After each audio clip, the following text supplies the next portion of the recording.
अस्सलामुअलैकुम नाज़रीन, मैं हूँ वजिया ज़ुबैर।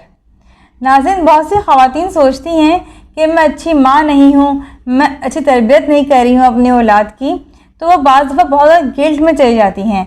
तो ये आज की वीडियो ऐसी ही माँओं के लिए है। मैं आपको जो 4 बातें बताऊँगी ये आपके ना सिर्फ ज़हनी सुकून का बाइस बनेंगी बल्कि आपकी इस परेशानी को भी काफ़ी हद तक कम कर देंगी और आप इंशाअल्लाह ताला बहुत अच्छी तरह से अपने बच्चों की तरबियत कर सकेंगी।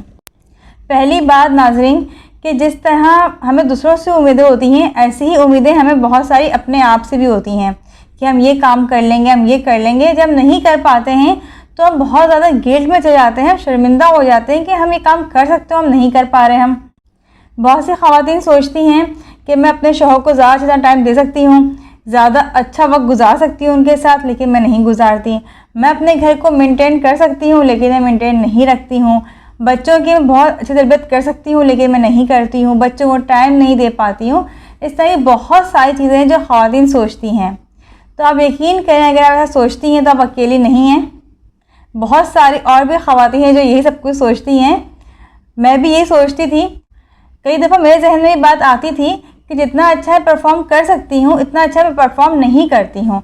यानी बच्चों को ज़्यादा टाइम दे सकती हूँ, मैं घर को दे सकती हूँ, मैं खाने को अच्छी तरह के दे सकती हूँ, अच्छे खाने बना सकती हूँ, लेकिन मैं ज़्यादा टाइम नहीं दे रही हूँ किचन को, मैं ज़्यादा टाइम नहीं दे रही हूँ बच्चों को।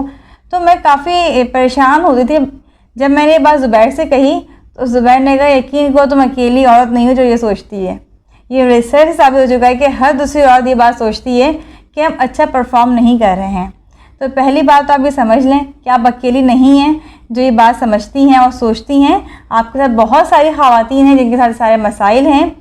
तो इस गिल्ट में आप बिल्कुल मत जाएं कि आप अच्छा परफॉर्म नहीं कर रही हैं, क्योंकि परफेक्ट तो कोई भी नहीं होता। तो इसलिए आप कम से कम गिल्ट में मत जाएं। गिल्ट में जाके इंसान बेहतरी की तरफ नहीं जाता है बल्कि मज़ीद उसकी परफॉर्मेंस कम होती है। फिर दूसरी चीज़ें आ जाती हैं कि तबीयत ठीक नहीं रहती है, जॉइंट फैमिली में है इसलिए नहीं कर पाते हैं। फिर इंसान जो राह फ़रार अख्तियार करता है और समझता है इनका कोई हल नहीं है। तो सबसे पहले इस बात को समझें कि हमें राह फ़रार अख्तियार नहीं करना है, हमें करना क्या है ये हम बताएंगे दूसरे पॉइंट में। तो दूसरी बात यह है कि आपको अपने अंदर बेहतरी लानी है आहिस्ता आहिस्ता, परफेक्ट नहीं होना। आप ये मत सोचेंगे बिल्कुल परफेक्ट हो जाऊँ मैं और मैं सारे काम जो है प्रॉपर तरीके से करना शुरू कर दूँ, घर मेरा बिल्कुल चमकता हुआ हो, बच्चे बिल्कुल वेल मैनर्ड हों, बहुत तमीज़दार बच्चे हों, मेरे शौहर जो है बेतहाशा मोहब्बत करें मुझसे, मैं शौहर का बेतहाशा ख्याल रखूँ, ससुराल वाले जो मुझसे बेतहाशा खुश हों, मैं उनका बहुत ख्याल रखूँ। ये आप अकेले इंसान नहीं कर सकती हैं। तो अपने आप को परफेक्ट मत बनाएं आप, क्योंकि ये तो आपने सुना होगा परफेक्ट कोई भी नहीं है। जब कोई भी परफेक्ट नहीं है तो आप कैसे परफेक्ट हो सकती हैं। बेहतर होने की कोशिश करें, परफेक्ट नहीं। गुस्सा पहले बहुत ज़्यादा आता था, अब गुस्सा आहिस्ता आहिस्ता कम करें।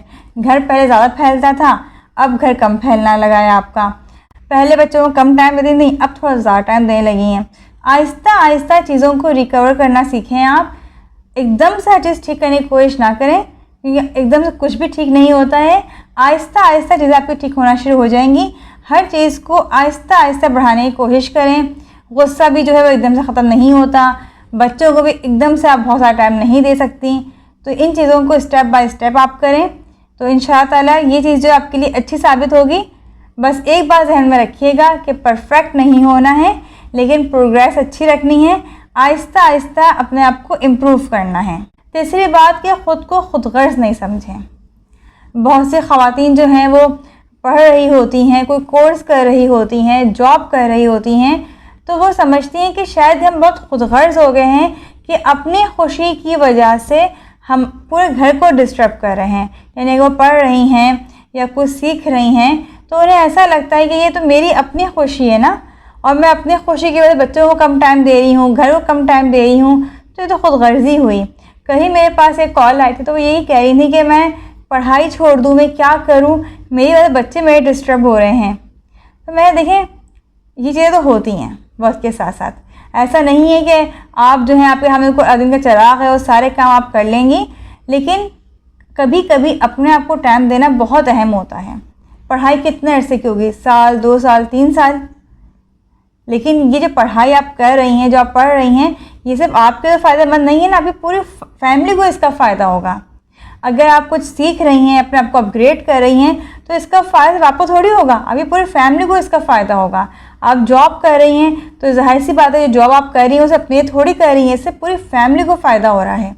तो जब इस तरह की सूरत हाल हो, घर डिस्टर्ब हो रहा हो, तो बच्चों को अपना इन्वॉल्व करें, बच्चों से काम करवाएं। इस पर तो हमने बाकायदा पूरी वीडियो बनाई है, डिस्क्रिप्शन में आपको इसका लिंक भी मिल जाएगा। तो बच्चों से काम करवाना बहुत अहम है, उनको एहसास भी होगा इस तरह से कि हमारी माँ भी कुछ कर रही है तो हमें भी कुछ करना है उसके लिए। तो अपने आप को अपग्रेड करना, कुछ सीखना, अपनी ग्रोथ करना बहुत अच्छी बात है, अपने आप को टाइम देना बहुत अच्छा है, ये खुदगर्जी नहीं, यकीन करें, यह अपनी फैमिली के लिए बहुत बेहतर और बहुत ही अच्छा फ़ैसला है। तो मैं तो तमाम ख़वातीन को मशवरा देती हूँ कि कुछ ना कुछ ऐसा करें आप जिससे आपकी फैमिली को लॉन्ग टर्म में फ़ायदा हो। चौथी बात, ये वक्त भी गुजर जाएगा, इस पर हम बात कर चुके हैं पहले भी, लेकिन आज हम बात करेंगे बिल्कुल एक मुख्तलिफ अंदाज से। माएँ जब बच्चों से कह रही होती हैं कि खाना बाहर से नहीं आएगा, बाहर से कोई खाना ऑर्डर नहीं किया जाएगा, घर में खाना बनेगा और वही खाया जाएगा, ज़्यादा देर तक जागना नहीं है, जल्दी सोना है, या मोबाइल जो ज़्यादा इस्तेमाल नहीं करना है, एक टाइम में इस्तेमाल करना है बस। तो इससे होता क्या है, बच्चे परेशान होते हैं, बल्कि बच्चे जो हैं बाज़ माँ को एहसास दिलाते हैं कि आप तो बहुत जालिम माँ हैं, आप तो बहुत परेशान करती हैं हमें, आप हमें खुश देखना नहीं चाहती हैं। बहुत गलत अंदाज से बच्चे माँ को जो है गिल्ट में डालने की कोशिश करते हैं, और बास माएँ चली जाती हैं गिल्ट में कि हम बच्चों को परेशान कर रहे हैं, शायद हमारी वजह से बच्चे खुश नहीं रह पाते हैं। तो आप बिल्कुल भी परेशान मत हो, बच्चे को हर वक्त खुश रखना आपकी ज़िम्मेदारी नहीं है, लेकिन बच्चे की अच्छी तरबियत करना आपकी ज़िम्मेदारी है। अगर आप सही कर रही हैं और बच्चा आपको गलत समझ रहा है, तो आप यकीन करें आप एक बेहतरीन माँ हैं, और ये वक्त भी गुजर जाएगा, और फिर बच्चा जो है वो आपको यकीन करें सलूट करेगा कि मेरी माँ ने मुझ पर सख्तियाँ की थी, मुझे इतना डिसिप्लिन रखा था, तो आज मैं इतना कामयाब हूँ। ऐसी बहुत सी मिसालें आपको नज़र आएंगी कि बच्चे बैठ के बाद में ये बातें कर रहे होते हैं कि हमारी माँ ने सख्तियाँ तो बहुत की हैं, लेकिन हमें कुछ बना दिया। तो आप यकीन करें ये वक्त गुजर जाएगा। बच्चे आज परेशान हो रहे हैं आपके इस रवैये से, आपको गलत समझ रहे हैं, लेकिन वक्त बहुत जल्द आएगा जब बच्चे कहेंगे नहीं, हमारी माँ सही थी, आज हम अपनी माँ की वजह से कामयाब हैं। उम्मीद है चारों बातें आपको अच्छी लगी होंगी। कमेंट्स में अपनी राय का ज़रूर इजहार कीजिएगा। अल्लाह हाफ़िज़।